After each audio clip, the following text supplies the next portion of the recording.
दोस्तों, सबसे पहले आप सभी बड़ों को मेरा प्यार भरा पहलाग और छोटों को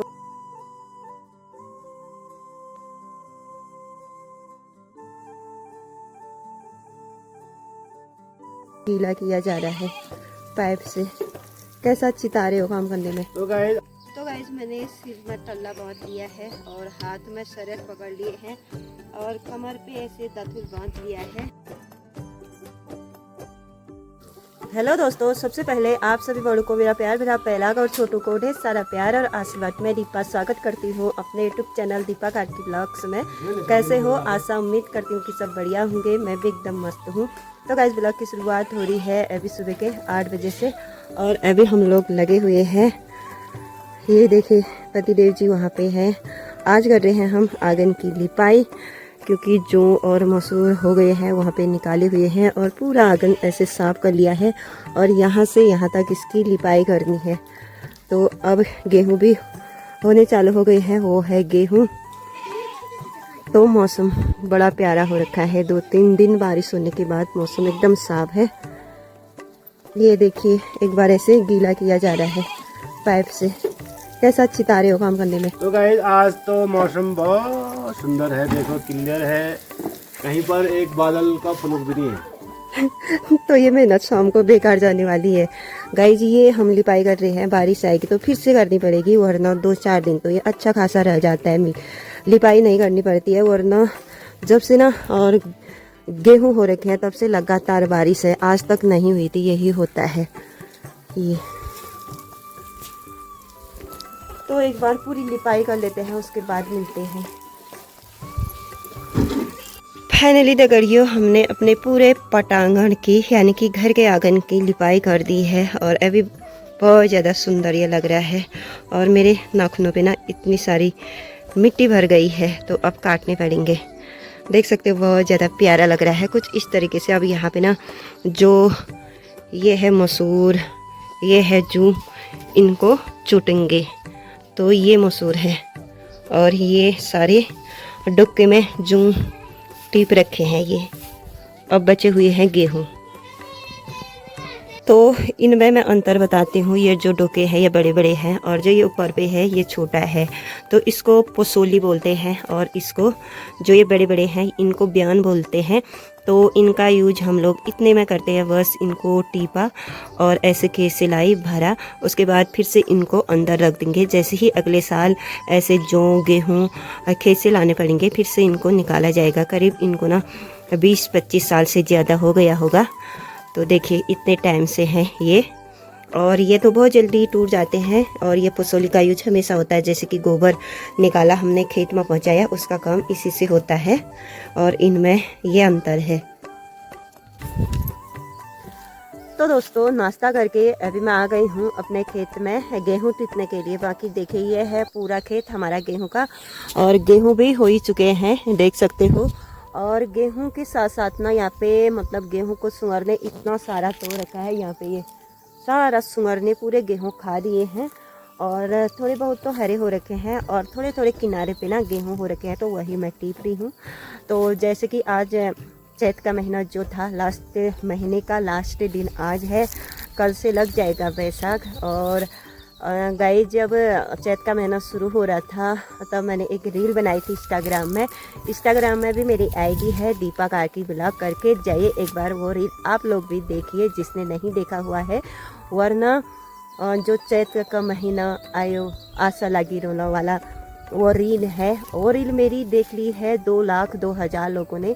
बहुत दिल से धन्यवाद मैं करती हूँ और खुश मैं इसलिए हूँ कि इतने लोगों ने उस रील को मेरा प्यार दिया। जो भाई बहन का प्यार है और भिटौली का रीति रिवाज है, आज भी मतलब इतना कि आज भी उस रीति रिवाज को जो भिटौली का महीना है इतना माना जाता है।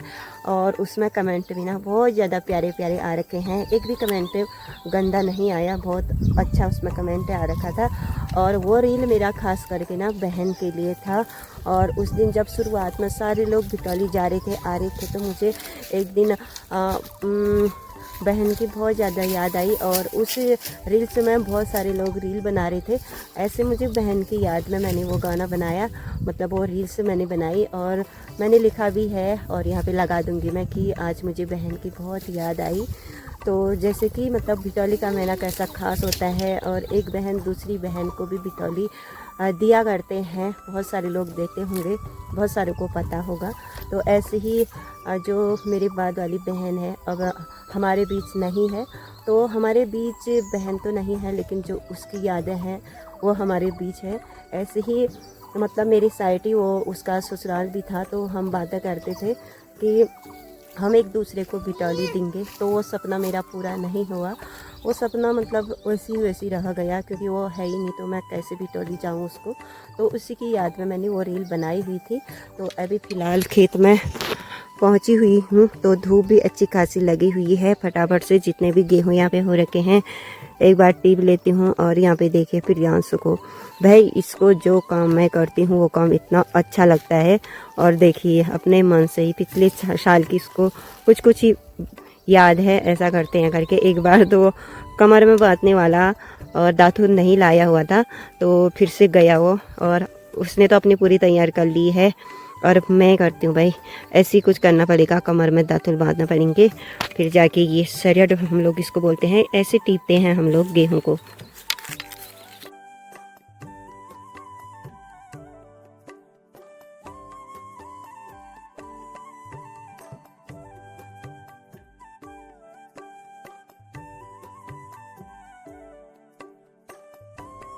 तो गाइस मैंने सिर में तल्ला बांध लिया है और हाथ में सरियत पकड़ लिए हैं और कमर पे ऐसे दातुन बांध लिया है। तो इस तरीके से अब मैं गेहूं को टिपूंगी, ऐसे करते हैं। और इतने सारे गेहूं ऐसे डाले, ऐसे खींचे, उसके बाद थोड़ी सी मिट्टी निकल रही है बारिश के वजह से, वरना मिट्टी नहीं निकलती है। इस मिट्टी को थोड़ा ऐसे मारा, थोड़ा सा हल्का हो जाता है। उसके बाद ऐसे बाली खट्टा पकड़े, ऐसे काटा, जो ये नला है उसको ऐसे साइड पे रख दिया, और जो तिनका लंबा कटा है उसको भी कुछ इस तरीके से पकड़ा, और जो फिट कटे हैं उसको ऐसे डाला, और इसको फिर से छोटे से ऐसे काटना पड़ता है।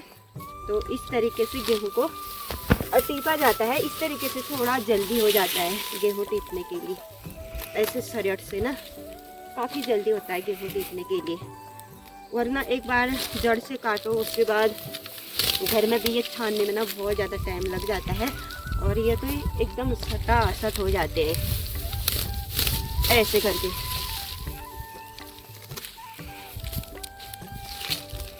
गेहूं तो पतले पतले हैं, पहले तो बारिश की वजह से गेहूं उग गई नहीं। आजकल जितने भी बचे थे थोड़े हो रखे हैं, तो रोज बारिश हो रही है।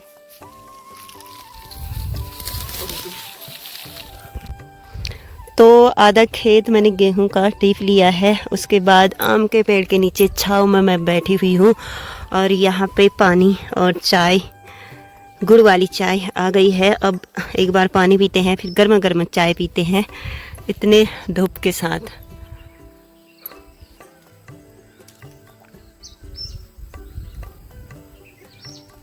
तो फाइनली दगड़ियों आधा खेत पूरा गेहूं का टिप लिया है, थोड़ा बहुत नीचे खेत में भी गई और यहाँ पे भर लिया है। और पतिदेव जी चले गए हैं घर, क्योंकि थोड़ी देर वो भी लगे।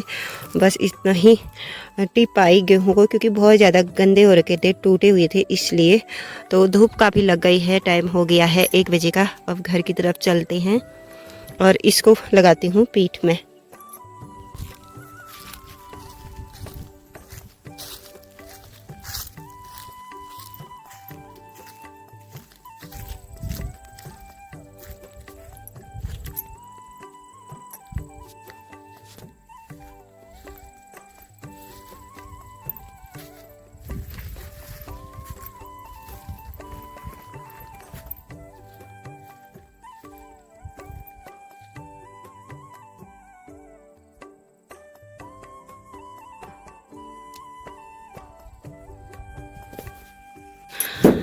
तो गाइस अभी शाम के 4 बज चुके हैं, बाकी लग चुका है बादल सूर्य देवता पे। और यहाँ पे हम लोग आज मसूर सूट रहे हैं। ये बारिश आएगी करके बरामदे के नीचे ही हम लोग चूट रहे हैं मसूरों को यहाँ पे। और लगे हुए हैं प्रियांशु और पतिदेव जी दमादम। ये ऐसे चूटे जाते हैं मसूर। ढूंग फूट गया, अब ढूंग है क्या? मोटापा कम हो चुका है अब। निकालने सब निकाल। तो अभी शाम का समय है और फिर से मैं आ गई हूँ खेत में गेहूँ टिपने के लिए। तो यही होता है, सुबह शाम आना पड़ता है खेत में, बाकी दिन में घर का काम निपटाना पड़ता है। तो घर जाके खाना खाना खाया, उसके बाद थोड़ी देर आराम भी किया, उसके बाद उठ के थोड़े जो मसूर थे उसको चूटा। तो अभी मैं आ गई हूँ खेत में और सुबह मैंने उस वाले खेत में गेहूँ टिपे, तो अभी इस वाले खेत में आ गई हूँ। और ये भी काफ़ी बड़ा खेत है हमारा और इसमें ना कुछ तो सुअर ने तोड़ रखा है, बाकी कुछ चूहों ने। ये ऊपर ऊपर को साइड ना चूहे लगे हुए हैं। और देखिए बहुत प्यारा मौसम हो रहा है और फटाफट से जितना हो पाता है मैं अभी टिपती हूँ, उसके बाद मिलती हूँ आप लोगों को। और अभी दिन भी ढलने वाले हैं भाई, वो सूर्य देवता थोड़े बचे हुए हैं, तो फटाफट जितना समय है टिप लेती हूँ। तो अभी हमारी हो गई है घर जाने की तैयारी। यहाँ पे पति देव जी भी आ गए थे मेरे हेल्प के लिए। बाकी ये देखिए, ये भी लगभग आधा खेत हम लोगों ने टिप लिया है, लेकिन गेहूँ देखिए थोड़ा सा उसमें डाले हुए हैं, वहाँ पे है। ये रहे छत में जो इकट्ठे करने हैं।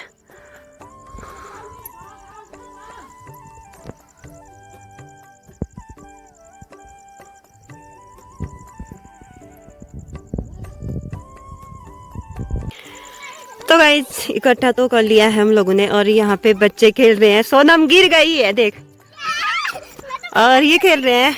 हम भी खेलना करते थे बचपन में धन पुतली से, देखिए। और सारे मतलब गेहूं हो चुके हैं सब जगह खेती पीली पीली दिखाई दे रही है।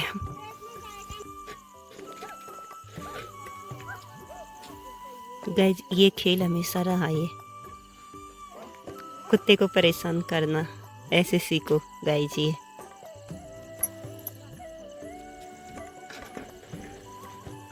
ओए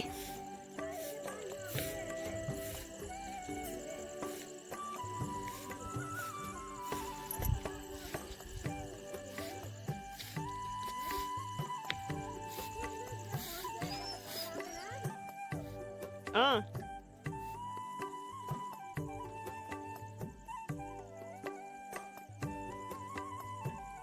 हाँ